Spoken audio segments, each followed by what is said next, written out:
resurrection sets the stage to turn the page.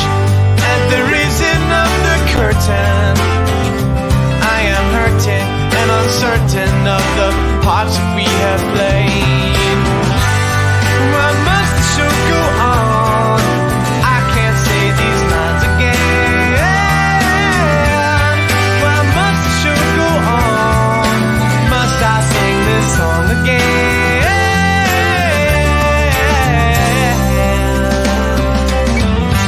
Fading out of the close-up, everybody's reeling, no concealing. Your beauty is seed stealing. Violins are singing, sunset's waiting, radiating. Your entrance is breathtaking. Why must the show go on? I can't say these lines again. Why must the show go on? Must I sing this song again?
Hello, everybody, and welcome to episode 16 of the Four Wall Sunday Roundtable. This episode is titled Work in the Time of COVID. So we're going to talk to some people who have worked some jobs during these crazy times. So once again, I'm joined by my co-host, Jeff Kreuter. Jeff, how are you doing today? Hi, fine, thanks, Drew. How are you? Doing good. How's the baby? Baby's good. I can hear him crying over there. Oh, really? Can you? Yeah. So let's get through this. No, just kidding. Okay, we'll go fast inside. Okay, again, before we get going, I want to remind all members of United Scenic Artists, if you haven't already, please vote in our current general election. You have until September 25th, which is Friday. And as I mentioned last week, I'm in full support of Ed Pierce for president. There are also a number of other positions up for election. So please go to the website or click the link that was emailed to you, read about the candidates, and cast your vote. As Drew mentioned, this week's guests are designers who have actually worked on shows during the pandemic. Maybe they will inspire people to find ways to get more of the entertainment industry going. First, we want to speak with a designer who has something in the works that I first heard about from Drew, actually. Drew, you mentioned it to me, and I was intrigued by the idea. Then you told me who was involved, and I realized it's someone I worked with a few years ago, so we asked her to spend a few minutes with us to talk about the project. So Rachel Blackwell, welcome to the Sunday Roundtable. Hey, thank you guys for having me. Thanks for coming on. Where are you speaking to us from? I'm currently in Hampton, Virginia. Cool. Is that home for you? It is, yeah. I just finished up my MFA in Cincinnati at the conservatory. And yeah, when everything hit the fan, I came back home to Virginia for a little bit.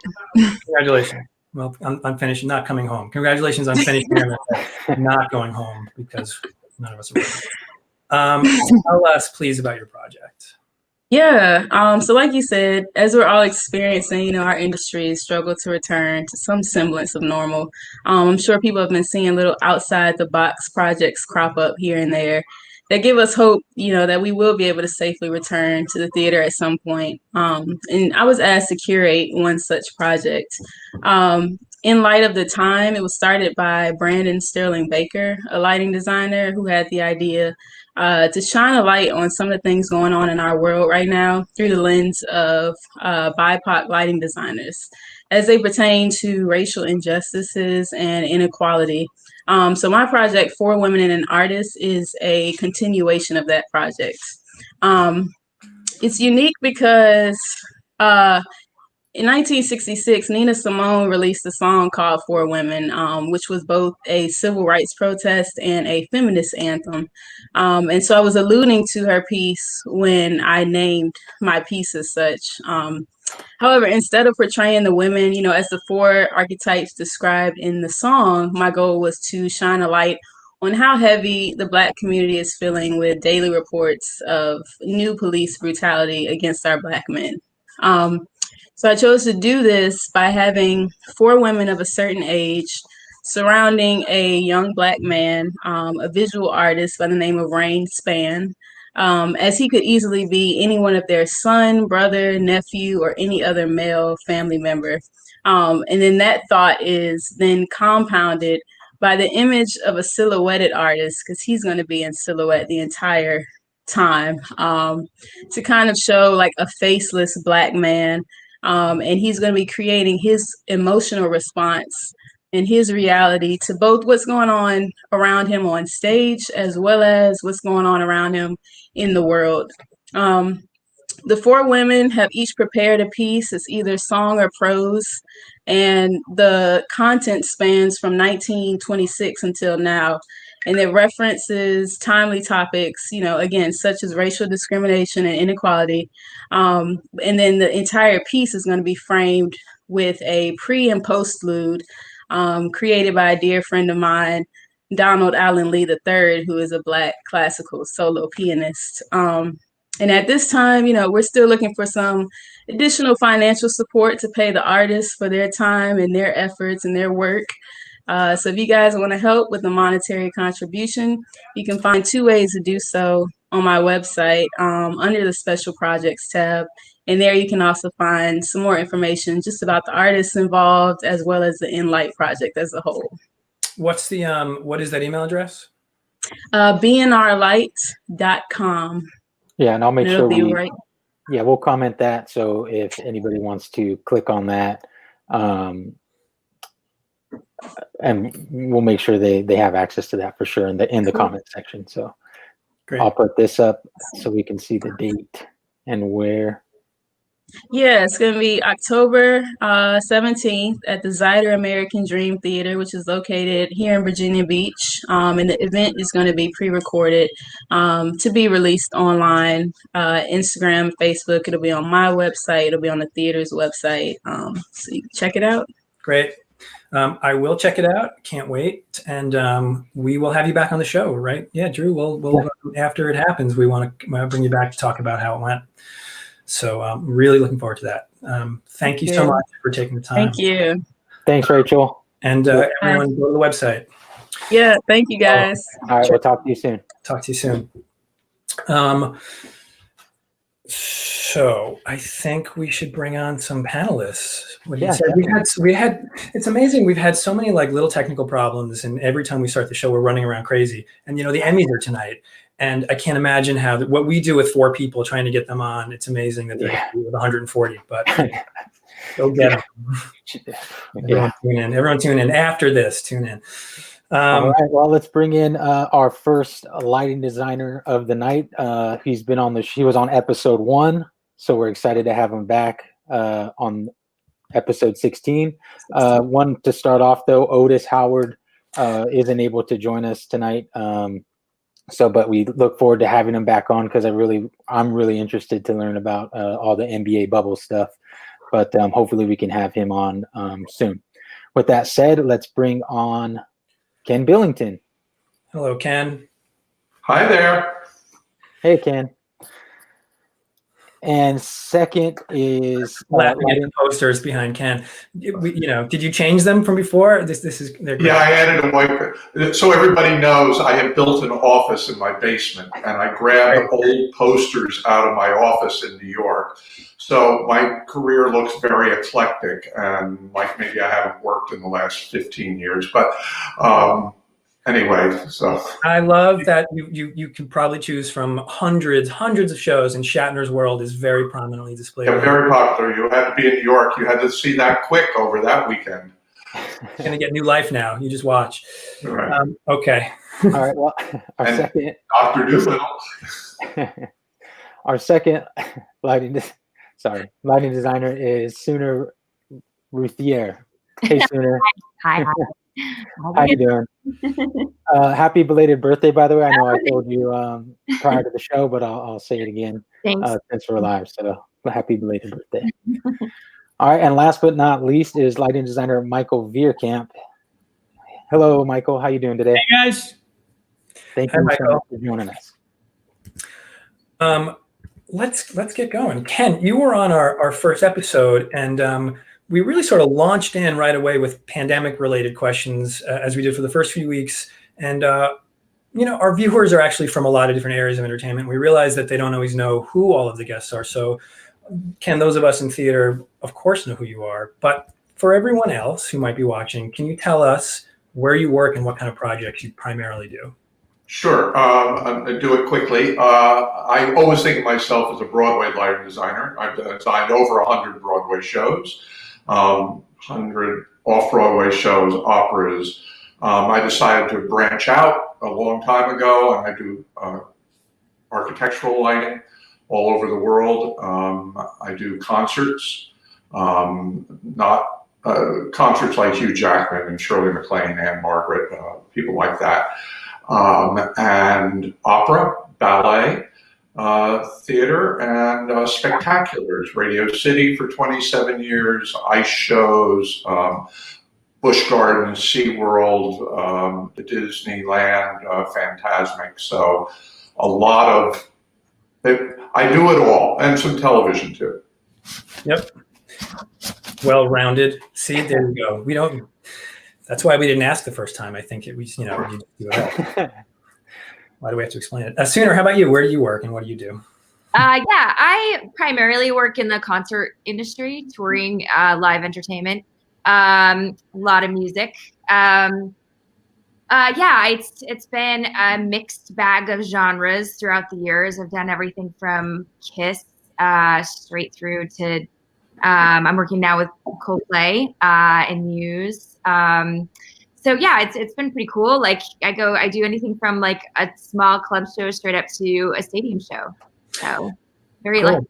And what's fascinating is that it's the one area that Ken Billington doesn't work. So it's a real, yeah. And Ken's going to start doing Metallica concerts. Mike, how about you? I entered the industry when I was 18 at Walt Disney World and rode that along for a good long time. They sent me off to California Institute of the Arts. I graduated from there to go into Walt Disney Imagineering. Did that for a little while, and then somehow transitioned into concerts, and then from that transitioned into television. And that's what I've been doing since the mid-90s now. So, wow. And I'm based in Los Angeles. I'm a gun for hire. That's what I was going to ask. Do you work for you are your own company? You're your own man. Yeah. I think, and Sooner and Ken, you are both. I mean, your own. You don't work for another company, right? I mean, and you work for your own company. But I have my own company. Anybody wants me, my name's in the phone book, or just look it up. How did it, Sooner? How did you get into what you're doing? Where did it start? So I actually grew up in the middle of nowhere up in Vermont, way up on the Canadian border. I'm headed back there on Thursday, which is exciting. But yeah, I was a pretty big theater nerd. I really loved dance and theater. And I saw my first concert when I was in a senior, I think. And I just fell in love with lighting for music. So I told my parents I wanted to go to school to be a roadie, basically. And they didn't like that idea. So they made me go to a liberal arts school. I went to a smaller school in northern Vermont for 2 years called Johnson State College, and then transferred to Emerson, got my degree there. Learned so much there and loved it, theater.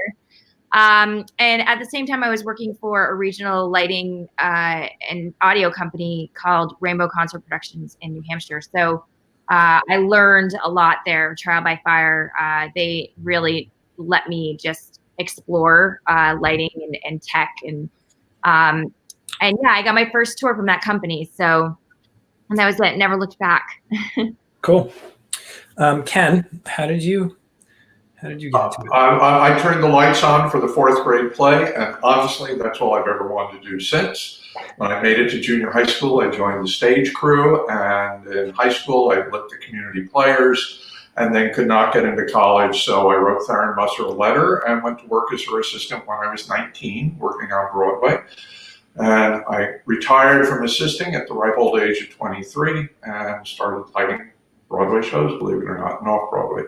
So, and then I expanded because I thought it would be, why not? I just don't want to do the same thing. Yeah, sure. Well, I know that if you want to do a deep dive on more of Ken's career, you've done Corey Paddock's in one, probably a number of other things, but I'll give Corey a little plug there that, you know, there's a lot of us are there. You can spend hours with us. Mike, how about you? I started very much like Ken. I was the AV geek in high school. Fell in love with lights when when there was no one to even teach me what to do or how to do it. I had a theater instructor that was very forgiving of a little guy's interest in wanting to do things. Sent me off to SEAL down in Miami, who literally, they showed me how to plug lights into dimmers and dimmers into walls and make a television show. Got all the way through high school, and my teachers had grown quite tired of me. And took me off to Walt Disney World for what at first was a 6-month work study program that rolled right into employment that never ended. We can and should do a whole show about your time with the Imagineering and Disney. I'm sure that's fascinating, especially back then. So Yeah, definitely. Yeah, that's way back in the old days, actually. I'm sure there's a lot to talk about there. Yeah, and you all are currently, or at least one of you is currently working on a project right now, and some of you have wrapped some up in the last couple of months. So Mike, can you just tell us what project you're currently working on still? After listening to Rachel's presentation and being so impressed with her, I'm embarrassed to say that I'm a sellout lighting designer. And, I'm now doing CBS's Love Island in Las Vegas. Yeah, which I will say, last night I was flicking through the channels, and I was like, "Oh, Love Island's on. I definitely got to check this out because I got to do some, some research." And my wife walked in. I was like, "What the hell are you watching?" Now, somebody has to be the lighting designer of Love Island, so I'm glad it's you. Yeah. Well, I watched last night, Mike. I think you've done a brilliant job with light bulbs. I don't know. I mean, I kept looking. Where's it hidden? Where are the lights hidden? So here's a question. Then we can get on. How many foot candles? It is. We shoot for 60. We accept 40. And we go up to 100 in some of the reality areas. Oh, more than I thought. Okay. Yeah, no. You'd be surprised how much you get off of 1,040 watt daylight bulbs. So that's a lot. Real light bulbs, they're not LED, actual. No, they are LED. They're dimmable LEDs. That's all you can use in television because non-dimmable will more than likely have a flicker that can't be dialed out. Right. And I enjoyed the day when I spoke to a young lady at 1000bulbs.com. And, I was asking, these are the specifications that I need. And she was being very friendly. And then we got to the end of it and it's like, and I need 1,000 of them. And she was like, what? Yeah, I need 1,000 of them, by the way, in 1 week. Yeah. Did you get them? They got them. There you go. There's a plug for. There's a plug for 1000bulbs.com. I mean, we're just a commercial here today. Sooner, how about you? Yeah, I'm currently not working on anything. My last project was in July, and it was a live stream for a heavy metal band called Trivium in Orlando. So got to travel for it. It's enjoyable. Orlando in July. Yeah. More on that. More on that soon. Yeah. And Ken? I was in London. I just did a West End musical that opened to the critics on the 1st of September. We previewed it on the 25th of August. Big musical, 16-piece orchestra, 20 some odd in the cast, bunch of stagehands, lots of video, follow spots, 90 moving lights, just a big old musical called Sleepless, which is based on the screenplay to Sleepless in Seattle. And the 1,200 seat theater they can only put 401 people in it. But I did a big musical in the last month. That's amazing. It is truly amazing. I don't know anyone else. I know some people who have done some small ones, but nothing quite like that. So Sooner, was yours in the works prior to the shutdown, or was it something that was put together? Yeah, they were. They actually were working towards a system for a tour that was going to be. They were going to be opening for someone throughout the summer in amphitheaters, and then it was eventually going to become like a headline club run. So we had been working on the design for a while, and the band was really in love with it, and they really wanted to produce it and make it happen. And they wanted to come up with a really unique way of doing a live stream for their fans, because they had an album coming out, and they just really wanted to celebrate that the right way. And so yeah, it was streamed, paid tickets, and it was successful, really successful for them. So yeah, I mean, it turned out that they'll end up using that system later on when they do finally get back on the road. So it's a good thing that they've had it built. Mm-hmm. Mike, did you know about this before, or was this put together after everything shut down? This is the second season for the show. The first season was shot in Fiji back in March when everything shut down. Fiji also did not invite the show to come back or anyone to come back into their country. And the first season was designed by a designer out of Australia, a creator of Australia. So CBS and ITV apparently were talking at long length about what can we do, how can we do this, and they came to a plan, which God bless CBS, because we pulled the trigger on this in June.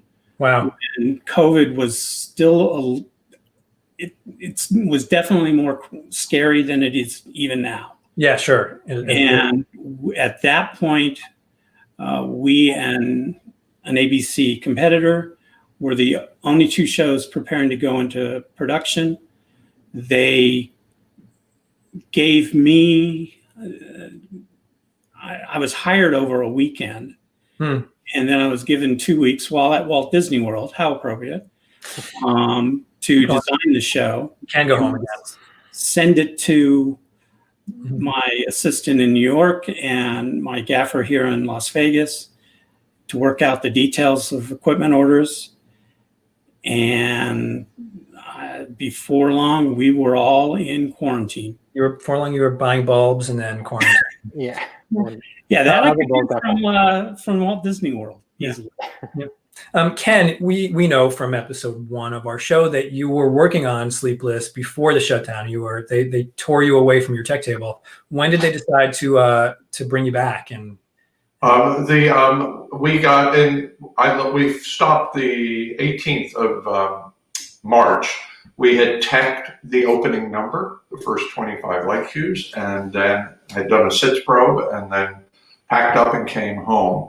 I got an email from the producer in the middle of July saying we're doing this in August.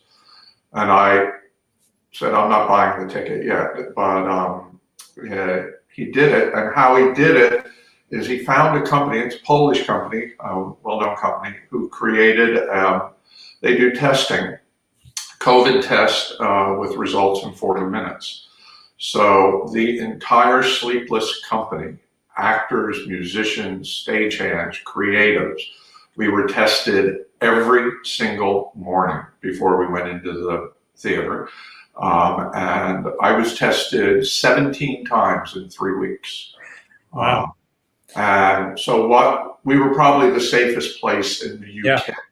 We were in a we will get to the nitty-gritty details of all of that in just a moment, actually. Did that Polish company did you have any hesitation going into the job, Ken, or did that kind of solidify, okay, I feel safe if I'm Were you nervous about getting on a plane and flying? I wasn't nervous at all, actually. Everybody else was nervous, but not me. All my friends were like, oh my God, you can't do this. Because I had to get on an airplane and fly to the UK. But luckily, there's nobody on airplanes. So, you know, I go with my wipes and I wipe every surface down. And so that was pretty uneventful. And yeah. I did quarantine when I got to the UK for 2 weeks. Sooner, were you nervous about jumping in? No. No, not at all. Not at all. It was like in July when the cases were going up really quickly, like rapidly, especially in Florida. Like Florida was all over the news. So that was a little bit of a hesitation, but I mean, honestly, like we got a job to do. So that's great. Yeah. I was going to say though, cases going up, and you're not nervous at all. You were saying in the same sentence, you said, I wasn't nervous, but the cases were going up. Yeah. I would have been nervous. Amazing. Mike, did you have any hesitation? I had no hesitation. I had no apprehension. And the apprehension had to do more with what they were asking me and my crew to do, which was we're staying in the lovely Cromwell Resort. Yeah. And it really is a very nice hotel. But we all came in here. My crew came in the Sunday after the 4th of July, and they've yet to leave. Yeah. So that's sure. Yeah, that's something. So the apprehension was, how am I going to find a crew that can deal with this? Willing to do that. Willing to do it. And in fact, that was the first question that I got from the executive producer when he interviewed me on the phone. He's like, you're really agreeing to do this? I was like, yeah, my wife will be glad to be rid of me for, at that point, it was only supposed to be 6 weeks, but they ended up wanting to keep me. So that was the only apprehension. Just what you were giving up of your life to make money. Right. Yeah. Yeah, I can understand. So Mike, let's stick with you. Let's talk about the process and the protocols. Who set the guidelines for you, and who do you look towards for guidance? Okay. In my notes, I said I wanted to mention this. We have a huge amount of money invested in this show. Just a ridiculous sum of money. And we are beholden to a completion bond insurance company, to workman comp, and to the desires of CBS and the desires of ITV, which is a large production company, to make sure that we did this safely and did everything that we could possibly do. So the long and the short of what they did to us was we all checked in. My crew came in a week before me, and then I came in. Everybody spent 2 weeks in their hotel room, and they did not leave. Your only visitors were the masked up, shielded up, scary looking people who would come and stick swabs up your nose twice a week. Your food was delivered, your laundry was taken away and brought back, and there was no leaving your room. Once we got past that phase, I mean, seriously, it was, I would not have done well in prison. I just happen to have a very fancy prison There's cell. still I was time. gonna say, you know, hey, I see that room back there. You know. Yeah, it's. I'm very, very thankful Yeah. that.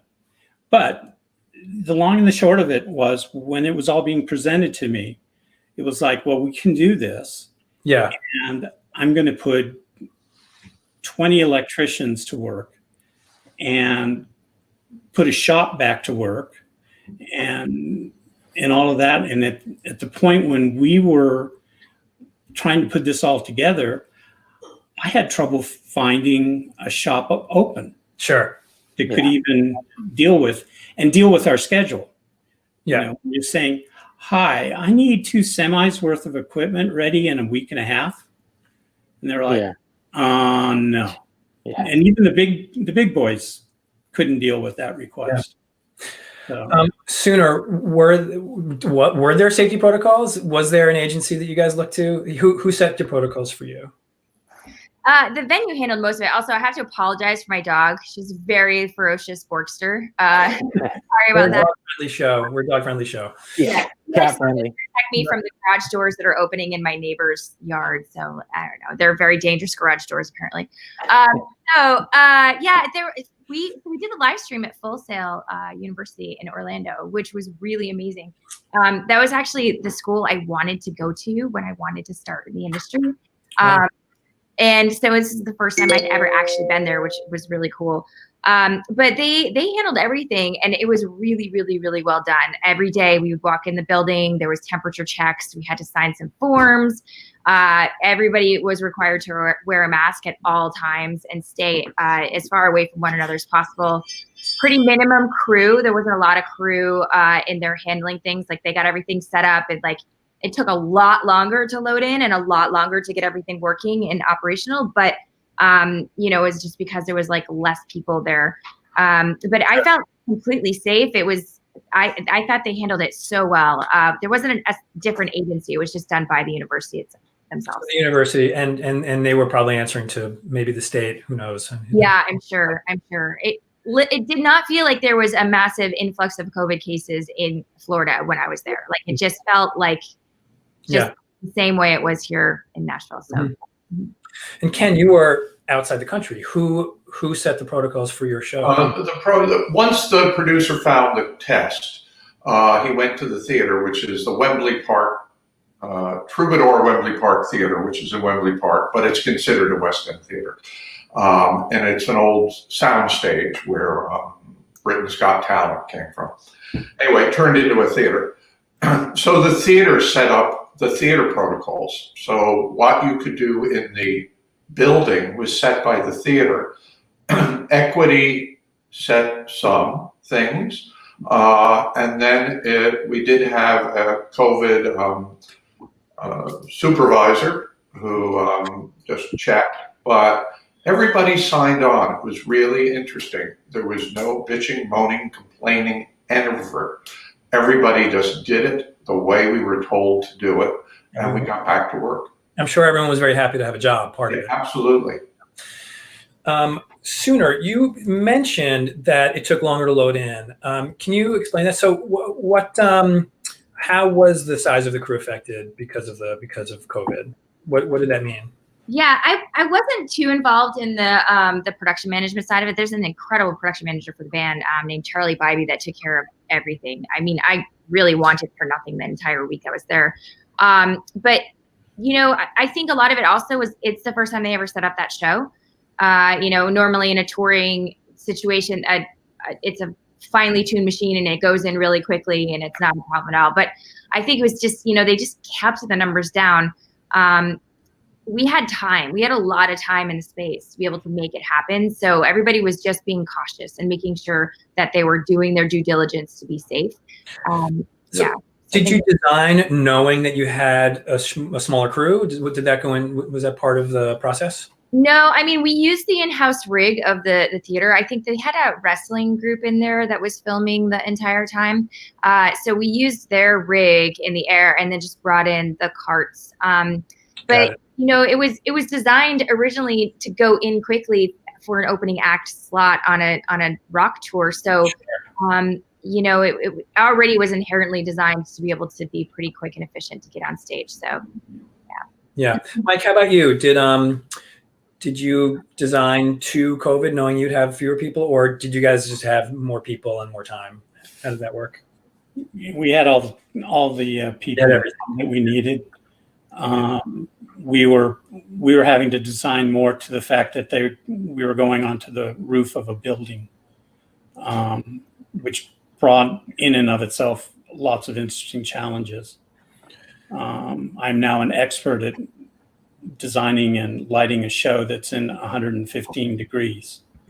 Yeah. Which really did come into play. Yeah. Yeah. That was Dre's nightclub until we came in. Oh, wow. And over a month, they built Love Island onto the roof of this hotel. So it's convenient. You know, I'm sleeping on the 6th floor and I get to go up to the 10th floor to shoot my show. It's not a bad commute. Not a bad commute. Now you guys shoot, is it a 24-hour shoot? I mean, it shoots 24 hours, 7 days a week. We have 78 cameras working. So how many of you are there? Do they just call you up when they go to a different part of the hotel for you to go light something, or is it all just ready to go for them? We are mostly on the roof. That's our main set, the villa. We have a couple of sub-locations that we are all pre-lit. And what's very cool for me is that I have an office on the 11th floor here that I can see every one of those 78 cameras in that are not only in the Cromwell, the building that we're in, but is also in the Rio, which is a mile away, 2 miles away. And that's the only place I worked from other than walkthroughs of the Rio sets. The Rio. I spent a lot of time in that hotel. I used to work with the Penn and Teller show. We were actually in the Palazzo. Right. On the Rio property. Right. Very good. Ken, your show was in already. Did you make any changes did you leave for a few months and decide, you know what, I'd rather have the system blue, so we're going to make that change? Well, I luckily had written 150 light cues. I could not remember what one of them did. And yeah, sure. Because we tacked the opening, I made it pretty, I guess, and then we left. And I'd forgotten what the pretty was. But, I have 3 follow spots, but we hired 4 operators. So we would have the swing in case somebody got sick. Of course. Yeah. And I had an operating electrician and deck electrician.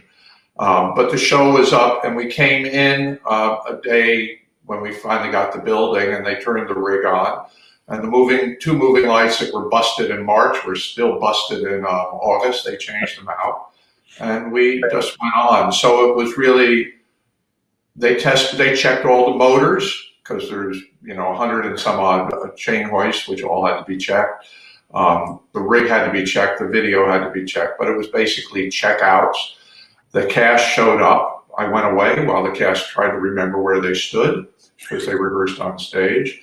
Sure. And then we did what they call in the UK the EPK, which we call in America the B-roll, which is we did the commercial. And before we had finished staging the show, before I had lit half of it, and these cues would come up and I go, oh, wow, that's not too bad. And then, or I just made it up as we went along for the commercial. Did you like it? We have a picture of Ken's show in there somewhere, right? Yep. Let's see. Bringing it up here. But we.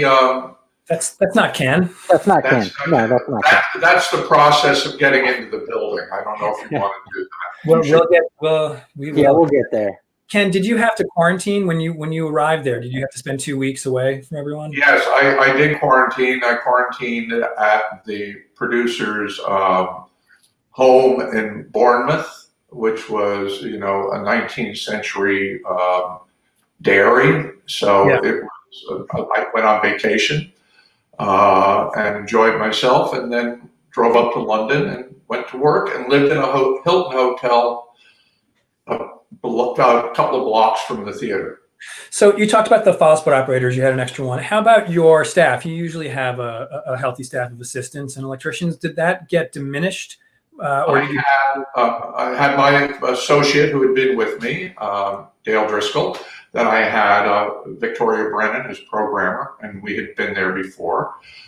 Sam Floyd, my production electrician, had taken a job as a tree climber in March. And he could only get to me for 3 days. So then we had a little bit of a rotating production electrician. And then we had the show electricians. So by the way, it was the biggest problem we had is I have color scrollers because we couldn't afford the LEDs. So over the 6 months, they all dropped a bit. So we had a little focus call of, oh, let's get that up on stage. But other than that, it was fine.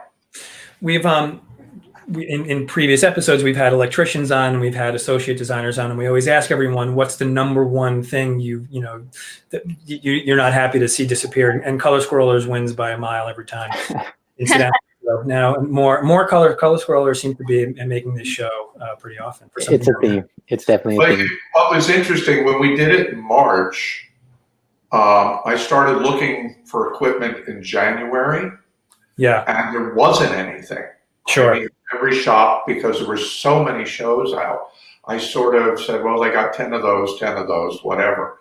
It was the same thing with programmer and associate. Everybody in the UK was working. Nobody's working now, but it's then PRG didn't have a lot of stuff in the rack, so I just had to yes.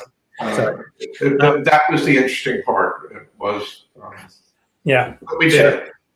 Yeah, and it looks good. So in terms of protection, when you went back, and this is a question for everyone, did you have to wear masks? What did they, when you were in the theater, Ken, what did they have you do? Were you masked all the time? Yeah, it's I think Drew, fine production table shot. Okay.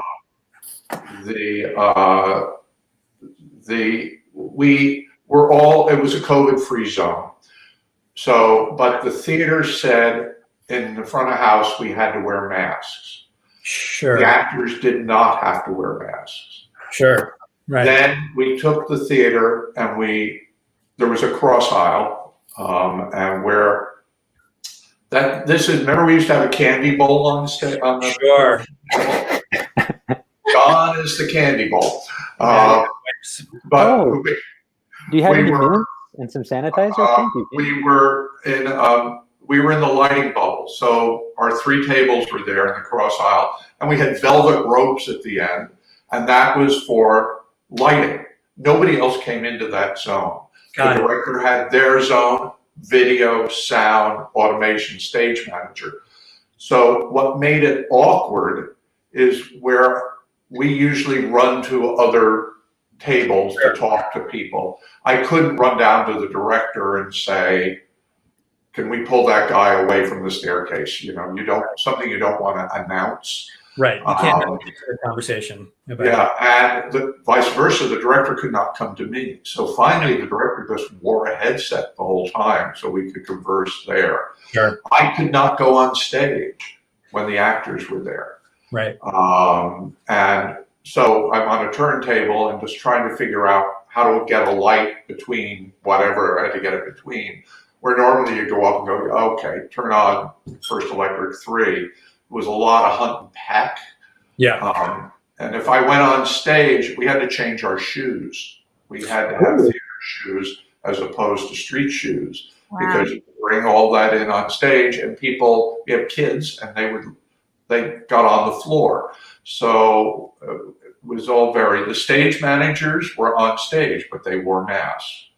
So when you got up from your table, so you're saying once you got to your table, there was no getting up. I mean, once everyone was in, you were there unless you had to. I was there.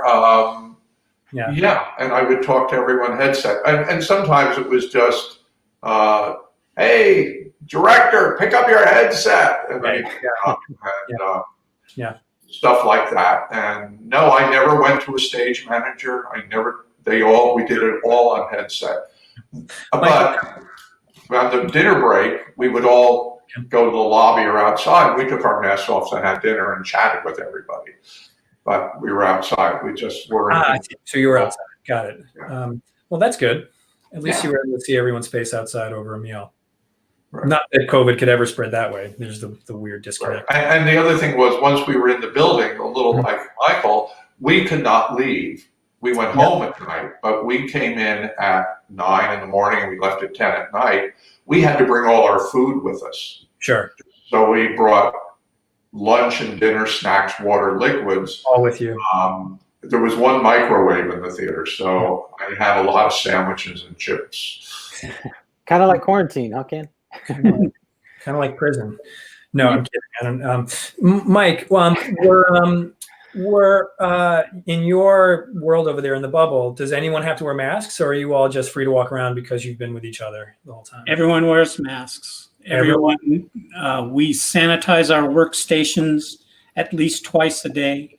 Yeah. Everyone except for the cast, obviously, because that really wouldn't go with the look of the show. Right. Wow. So everyone wears masks. That's incredible. Even though you're all in your own bubble, there's still that much amazing. And they just production just told us we're planning our departure, and production just let us know that they expect us to stay that way all the way through the loadout. And do you need to stay at quarantine after you're there, or how does it work? Do they just let you go and back to real life, or do you need to? No, I believe California's allowing Nevada back in. Okay. People from Nevada back in right now. Sooner, did you have to wear a mask the whole time you were there? You did. Yeah, it was required. Yeah, for sure. Mm-hmm.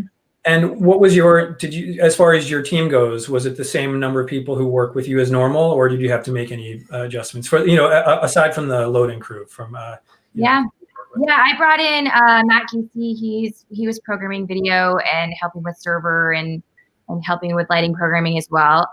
So he was my right hand for the entire duration. And then we had a couple of techs on hand for the show. We had one lighting tech and one video tech from LMG once we were up and operational. Who paid for the masks or the PPE? Did you have to pay for that yourself, or was that handed to you by someone? I mean, I have my own masks that are very shiny and flashy and sequinedy. So where is it? I can run and grit. I can get off screen for 2 seconds to get that they're literally right in the other room. But we have to see it. I'll be right back. Ken, do you have a sequin mask we can see of your own? I did. I brought, because when I had been there in March, you couldn't buy one. You could buy no hand sanitizer. So I went with a suitcase full of gloves. You had all of your stuff. And they had them at every single location. Sure. And we would come in lots of wipes, and every morning we wiped down everything. And you've been upstaged for just a moment. Yeah, and by the way, the headsets were assigned to us. My name was on the headset. Nobody touched the headset except me. I mean, honestly, I feel like that's how it should be, and no matter what.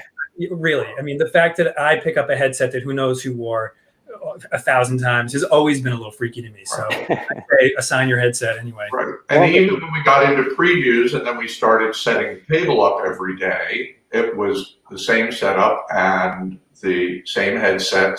Everything was the same monitors. So yeah. Well, may that routine stay forever. Yeah, please. Sooner, let's see the mask. Sorry. Wait, you're muted. I can unmute her. Okay. There you go. Hi. Great. Well, I mean, we've been plugging everything else. Where did you get the sequin? Who made the mask? There is a designer here in Nashville called Any Old Iron. I love it. Any Old Iron. Yeah, and he makes sequin suits for country stars mainly, but these beautiful sequin suits. And so I've got about 5 of these in different colors. So if I'm gonna wear them, I'm gonna wear one. Sure. Oh my God. Yeah, this is actually the more tame one. The other ones are pretty bright and yeah. Well, every time I put on my normal boring blue one, I'm Yeah. thinking I need a sequel. I have a lot of them. Mike, did you guys have special masks like that, or is it show logo Love Island mask for the crew? Or No, because our masks are to be changed twice a day. Oh, So we're using serious stuff? Yeah. medical masks. and everything they're obviously providing everything, or they Yeah. Some people obviously wear their own stuff, but But Yeah. twice a day. not me. I'm cheap. I don't blame you. Did you have to change your shoes like Ken Billington did? Or No, but we're also in a slightly different situation in that the cast is within the villa, Sure. and there's only a few of us that can go into that villa while the cast is there. At nighttime, when they all go to bed, my electricians go in and fix problems and regel and do whatever needs to be done. And then after they're finished working, a outside company comes in and fogs the entire set inside and out, all of our workspaces with something that smells like vinegar and peroxide. Something that they say works and that we Yes. all just believe. And I didn't get a chance to address what we had to go through to get our gear in. Oh, yeah. The production company mandated pages of restrictions for the rental house. They had to agree to it. The rental house had to provide us with their COVID policy. They had to certify that all of our gear was cleaned there. They had to tell us what they cleaned it with. And that was a huge discussion because we were concerned with the electronics. They wanted to use this electrostatic stuff, bug juice. And it was like, what effect is that going to have on equipment and the electronics and things like that? So then it all gets pushed into semis. The semis get gassed, sealed up. They make their way to Las Vegas, where they were unloaded by an outside of my crew, outside the bubble crew, who unloaded the trucks, pushed it into the white room, where they all got gassed again. And then when is that what this photo is of them spraying? This was, we have the cleanest equipment in all of Nevada right now. But Except Four Walls equipment's pretty clean. No, I'm just kidding. 4-wall Sunday Roundtable.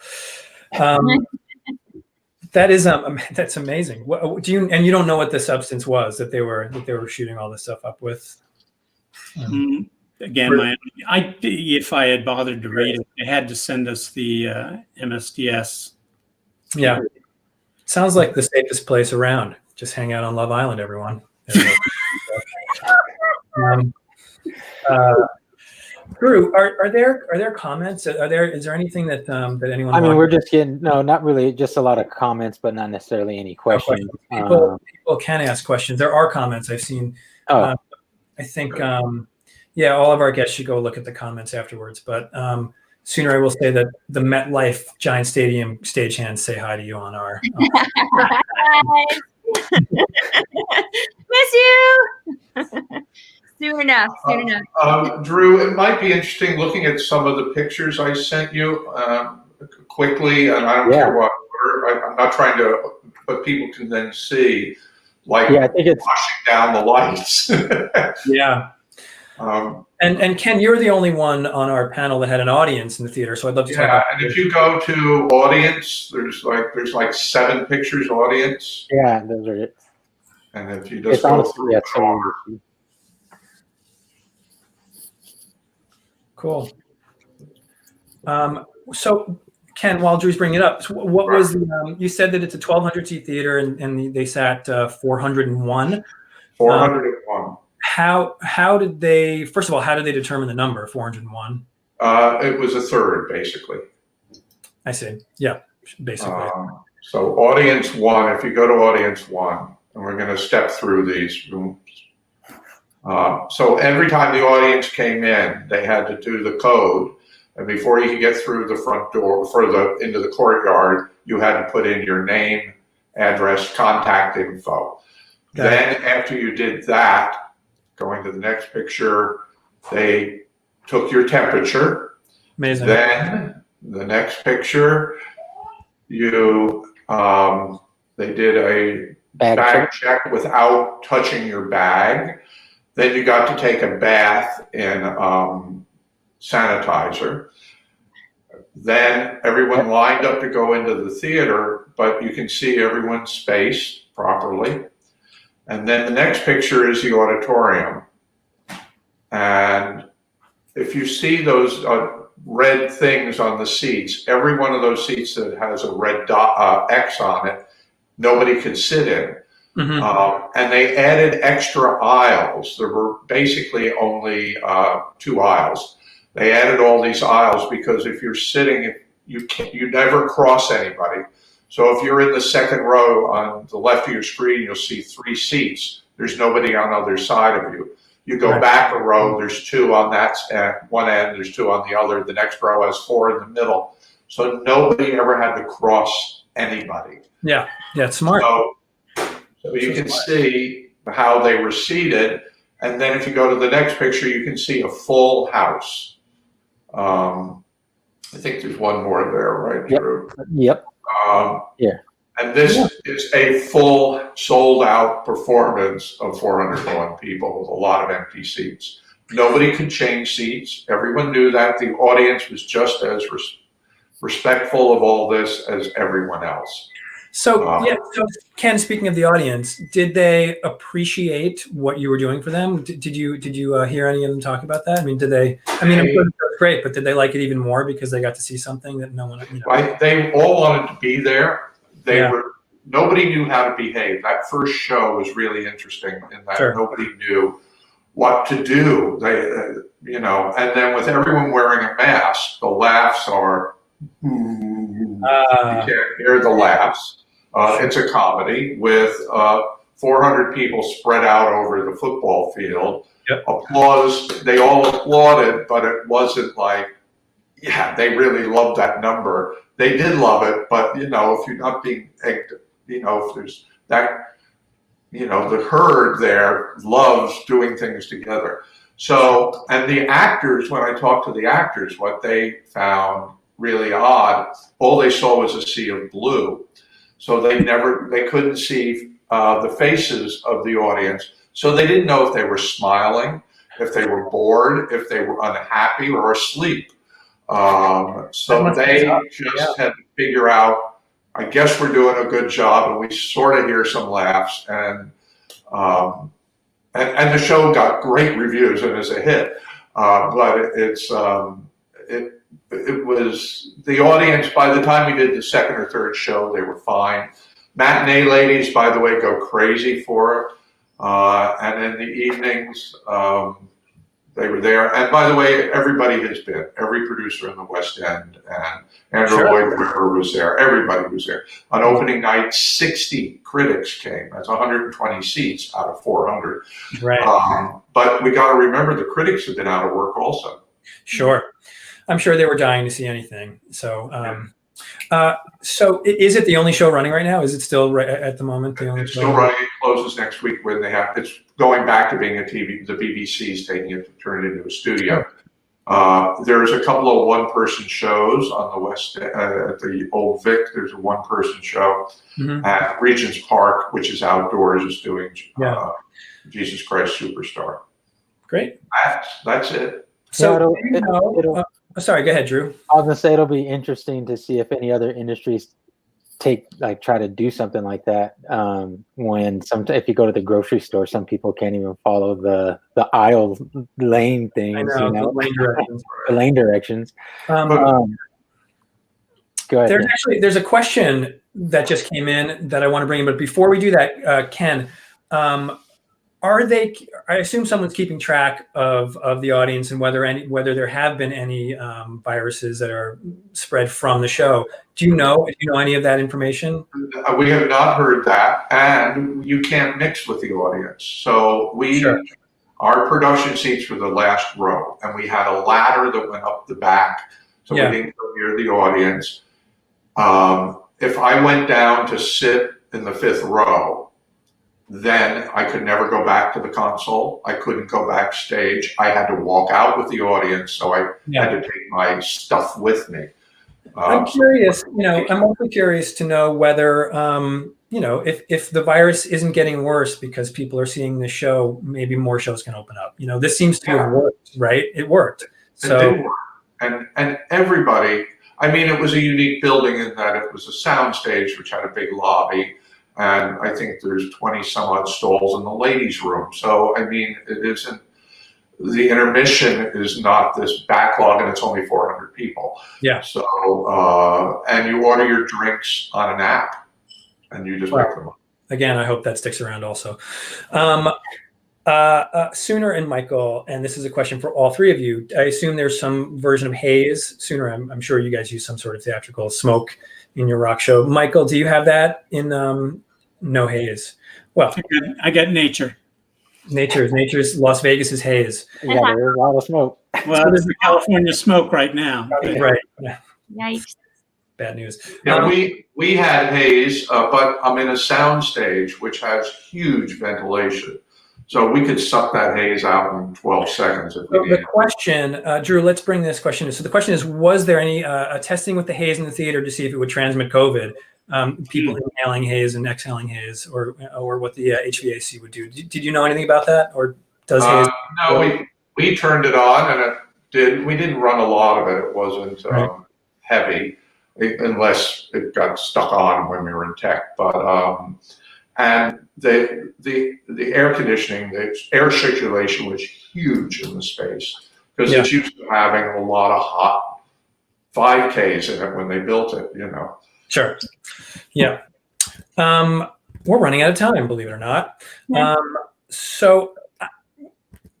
Sooner, did you feel safe? Like on your show, you felt safe? Yeah. Absolutely. And the haze, there was such great ventilation in there.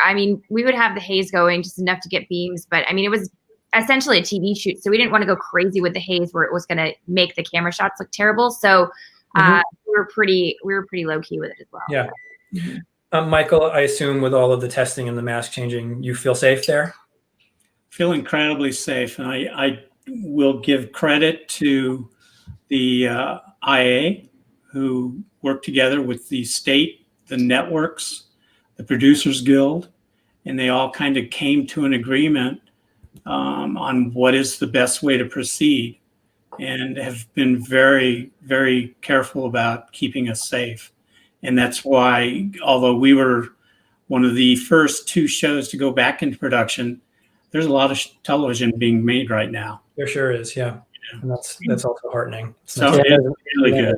And then for sports too, a lot of, like last night I watched the NASCAR race and it was in Bristol, Tennessee. And for NASCAR's, we've talked about on the show a lot, Jeff, that they've been having fans and trying to do, sometimes it looks like even in normal times that they're socially distancing because there's not a lot of people in the seats, but they're still having people go, and it'll be interesting to see what how everything else or music, how music does it. Well, that's a great question. So Sooner, as far as music goes, are there other things planned? Are there live concerts planned anywhere? I've seen the drive-in concert thing going. I've heard things about that, especially for sound. I hear sound is really tricky with the live with those drive-in concerts. What's really interesting? So our friends in Core Design, which is they're a design group here in Nashville, they created this thing called EA Motion, and it's basically a big drive-through lighting and video show set to music, and it's really, really cool. It's like at the fairgrounds here. So they've been able to use a lot of gear from a lot of different rental houses, and a lot of crew have come in to set it up. And very safe. My husband was actually part of it. But seen live stream concerts in sound stages. I know everybody has their own sound stage. They're making use of all the warehouse space to create their own. So a lot of bands have been going in to do pre-records for me or like drive-in concerts or whatever. So I personally don't have anything on the horizon until probably next year, but it's okay. I'm gonna go into the interior design business. I'm curious. Four Wall. I'm gonna plug. It's just a plug show. Four Wall Nashville provided a lot of the production lighting for that core design EA Motion. But do you think that more of those are going to kind of pop up, or will they do more based off the success? Or is it just like, hey, if this is successful, then we're going to try to do more? Or what do you think? I hope they do, because it was really cool. I went through it twice. Okay. So I think I really do hope that there is more of that, because I think it was really entertaining. And I did see a lot of four wall cases there too. They kept a lot of the road cases out as like barriers to the cars. So, but it was a really cool, socially distant way of getting some entertainment, it was like a 40 minute little show. And oh, wow. Okay. Really fun. Yeah, for sure. Hopefully more of that happens. I mean, the longer this lasts, I hope the more little things like that come back for people going with their appetite. We all miss it. Sooners, let's stay with you for just a moment. Speaking of not working, what have you been doing while you're not working?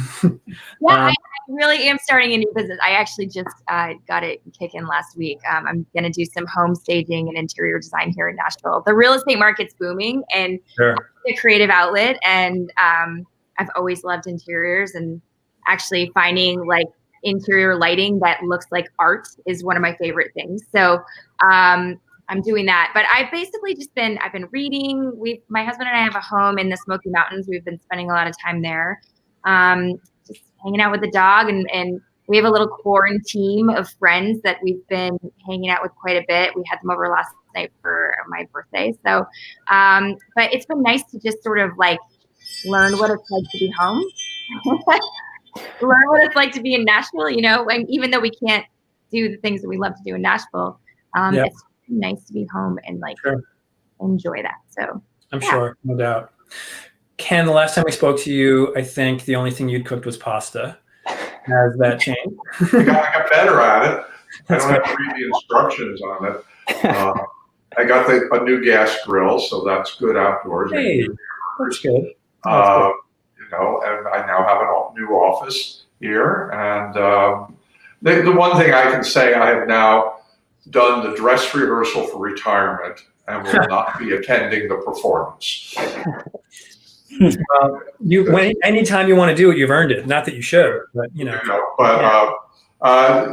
it's. I'm going to start in the office in October, my New York office, and start cataloging. I have 400 boxes of shows, so start cataloging and get them to the library, and do all those things I put off. I've started scanning things into the computer to get rid of some boxes of things. Yeah. Scan them as you go, guys. Scan it as you go. I'm looking at 40 years of piles of shows that need to be scanned. That's right. Ken's advice to young designers: scan them as you go. Right. We're gonna put that on a shirt. That should be a shirt. Michael, you don't have a lot of time to do anything other than what you're doing, but maybe before you started working, was there anything that you started doing in the pandemic shutdown, or was it all work all the time? No. Last year, I moved our family to a 26-acre ranch with horses and 3 Dobermans, and I became the happy rancher, driving around with hay bales in the back of the pickup truck and gardening, cooking. Do you need a ranch hand or? Yeah, I actually we have a couple, but we keep trying to get our friends to come visit and stay in the bunkhouse and help with the horses. But Michael, what are you doing for food in Vegas? Do they have catering, or do you? Cook? I don't know if you're familiar with a restaurant here called Giada's. Oh, I love Giada's. It's a wonderful, wonderful restaurant. and we are using their kitchens. They are not cooking the food. I see. And it's been it's probably been the only thing that has not gone well in this whole thing. Is our food is delivered to us in little brown bags, all packaged up so that there's no commingling of anything. And you cannot eat the same food or even different food coming out of the same kitchen with the same cooks and not just get tired of it. So Sure. about 2 or 3 weeks ago, they let down the guard, and we can use DoorDash and Uber Eats and things like that to bring in food from the outside. It goes to the PAs have to take it and wipe it all down with stuff and wipe down the things, and you scurry away with it. That's good.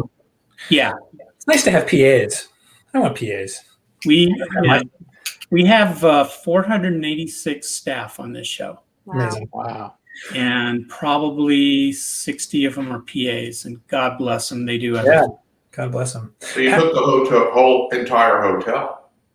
Oh yeah, there's no guests in the hotel.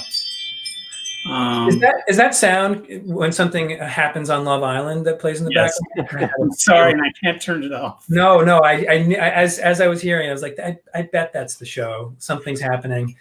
You can't tell us what. I know. We're told we can't ask about the show. No comments about what's happening on Love Island this week. No, I can't talk about content. I can tell you about how it's lit, blue in the face, but Wow. Otherwise, watch us. We're on every freaking night. Is that right? Every night. I didn't even realize that. That's Yeah, amazing. it is. It's When does it wrap? To Ken Billington's question. the 29th. I think the Oh, 29th. you got some more time there. We got 9 more days. Whew. I think my wife has chalk marks on the. I'm sure. Who's walking the horses? No, who's running the ranch while you're here? God bless my wife, because she needs to this all happened very quickly. It was, I got the first phone, not to spend too much time, but got the first phone call asking me if I'd be interested in it. They sent me links to see the previous season because I'd heard of it, but I'd never watched it. And I'm watching it and I'm like, okay. The big joke in the family, it was the same day I signed the check for my son's tuition going into University of Evansville. I was like, should I do a show? Yeah, I should do a show. I better. Yeah. And off it went. Well, so, hopefully some people are watching this and then say to themselves, you know what, I can feel safe. I can go out and I can do a show. And, hopefully people who produce shows are seeing this and maybe there's a way, maybe someone will figure out how to actually do something more than what's being done. So, can I interject something really quick? I hope so. Yes. It was on your list of points to cover. Yeah. And it's directed to the kids. We're kids. Yes, that's what we're going to end with. So, but okay. But here we are. I was afraid you were going to miss it. I'm not. That's my favorite question, and especially since Ken already answered it. Scan your script. No, I'm kidding. What advice do you have to the young generation who want to do what you do? Okay. Go, Michael. Since I'm big, I guess You are up. all the advice, because I actually really enjoy talking with young designers, young technicians in college and coming up through the ranks. And the one thing that I'm trying to get across to people is this too will pass. This will be better. You have to hang on. Don't give up. Don't give up on the business. I know I'll speak for television since that's what I do. The people way pay grades ahead of me are working very hard to figure out how to bring the industry back and bring back into full speed. I was very thankful that we were able to give 20 jobs to 20 electricians for this show. And now it's just a matter of getting more producers comfortable, more producers willing to spend the extra money that it is taking. And that's why I keep giving praise to CBS, because they're the ones that coughed up the money to do what is being done in this place, to keep this safe. Absolutely. And and yes, they're getting a television show out of it, and yes, they're getting great ratings out of it, but it could have been very easy for them to have keep running reruns. Sure. So for the young'uns, keep your just keep your head up. Use this as an opportunity to make a friend at a 4-wall or anywhere else, and go learn how to program a console that you've never programmed before. Keep designing paper shows. And just keep your mind in track. Because I know even in the college, what are you supposed to be doing in college? Making shows. And you can't really make shows right now. That they're lagging behind, but don't give up. I think that's great. We could end it right there, but we're going to ask Sooner next. I mean, I was actually going to say pretty much the same thing. Like, don't give up. The business is going to definitely come back.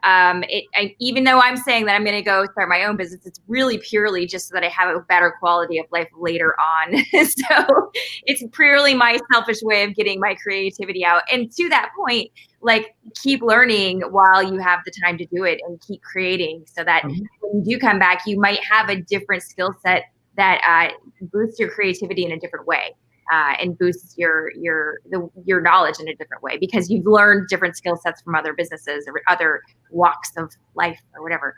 But my other one that is really important, and somebody told me this when I first started in the business, and I can't remember who it was, and I wish I did, but make sure that you're always saving money so that when things like this do happen, you've got that savings account that can help you get through and allow you to enjoy and learn and maybe take some time to find yourself a little bit more when you're forced to do downtime.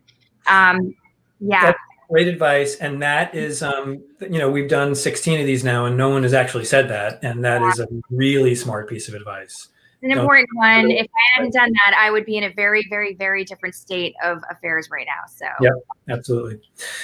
Ken, how about you? Advice? Well, I totally agree with Michael and Sooner. I mean, dead on. And I just tell young people, and this is going to change. It will all be different. It's not going to be as it was. It will be different protocols, different ways of working. And I think theater, shows in enclosed spaces will build up. It may take a few years to get back to where it was, but I think it will get there. And the business will go on, and everybody will get back to work and all of that. And I just say, enjoy. I hope you enjoyed this summer, because you're never going to have another summer off. That is true. And